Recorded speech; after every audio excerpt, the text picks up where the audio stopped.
28 April 2025. Serangan terhadap Iran. Iran mengatakan confirm ini adalah serangan daripada Israel. Mereka dapat membuktikan. Walaupun perbincangan US dengan Iran semakin baiklah, semakin positif, tapi Israel melakukan serangan ini. Jadi apa yang harus Iran lakukan sekarang? Dari ahli parlimen Iran mengatakan yang serangan di Raja Port ini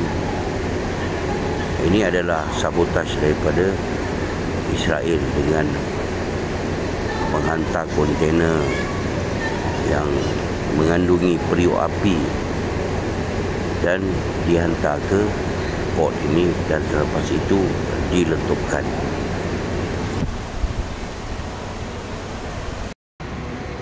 Kematian semakin bertambah dan ini bukan satu attack, 4 letupan. Ini clear adalah kerja Israel yang menggunakan teknologi yang terkini, kemungkinan meletupkan menggunakan remote atau menggunakan satelit. Ini clear, kata ahli parlimen Iran. Dan belum ada komen daripada Ayatollah Khamenei, Presiden Iran Army, belum ada komen daripada mereka.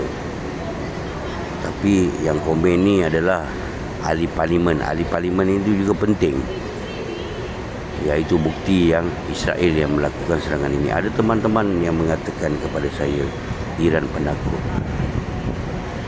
Bukan Iran penakut. Iran ketika serangan, bagaimana pertama kali Israel diserang, misail Iran terbang di Masjid Al-Aqsa, dan satu dunia menyaksikan perkara yang tak pernah dilakukan oleh sesiapa ketika itu.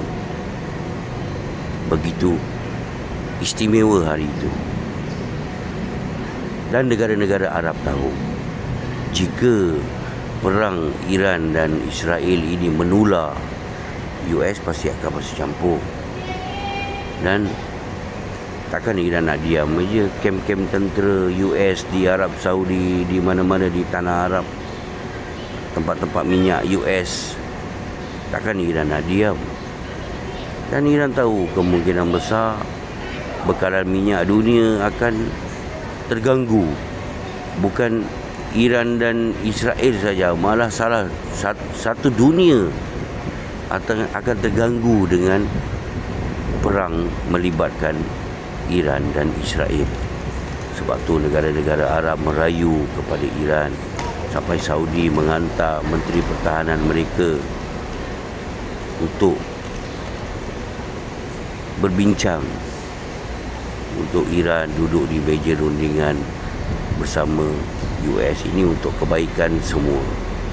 Tapi kita akan tunggulah. Saya dapat rasakan Iran pasti akan membalas dengan serangan yang dilakukan oleh Israel, kerana kematian, kecederaan adalah dalam kuantiti yang banyak. Jadi pasti Iran akan membalasnya. Kita update sedikit apa yang terjadi di Rusia dan Ukraine. Yurasimov berucap depan Putin dan dia mengatakan yang mereka telah berjaya, askar Rusia telah berjaya membersihkan Kursk sepenuhnya, dan 97,000 askar Ukraine KIA, Kill in Action, di Kursk sahaja. Tapi yang paling menarik adalah apabila Yurasimov mengatakan yang mereka mendapat bantuan daripada askar North Korea.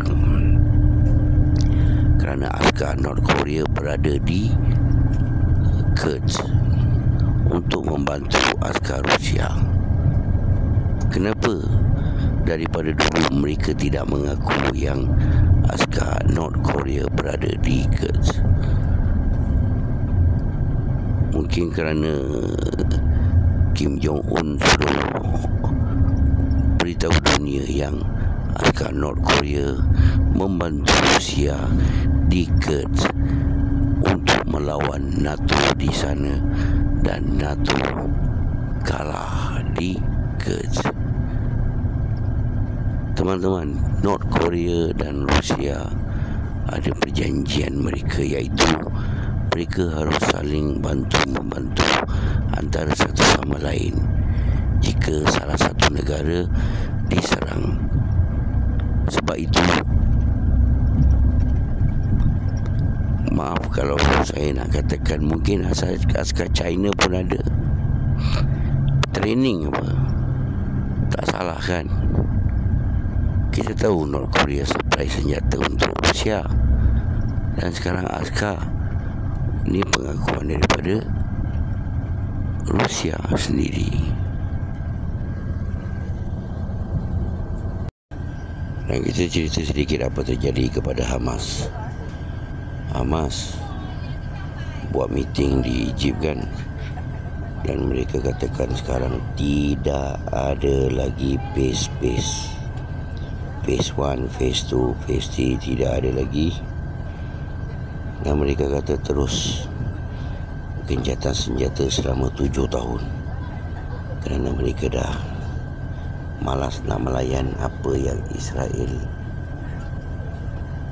nak. Assalamualaikum. Alright everybody.